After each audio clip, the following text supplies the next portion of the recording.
सगळ्यात आधी तर मल्हार प्रमाणपत्र हे पारदर्शक पद्धतीने विकलं जाणार आहे। त्यासाठी एक संकेतस्थळ आहे, त्या संकेतस्थळावर हे प्रमाणपत्र उपलब्ध असेल।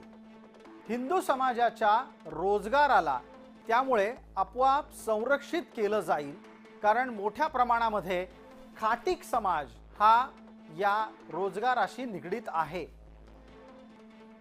हिंदू रीतीनुसारच झटका पद्धतीने मांस विक्री करणाऱ्यांना हे प्रमाणपत्र दिलं जाईल। जो कोणी मांस विक्री करत असेल तो हिंदू आहे यावर मल्हार प्रमाणपत्र द्यायचं का नाही ते ठरेल। मल्हार प्रमाणपत्र नसेल तिथे हिंदूंनो मटण खरेदी करू नका असं थेट आवाहन करण्यात आलेलं आहे।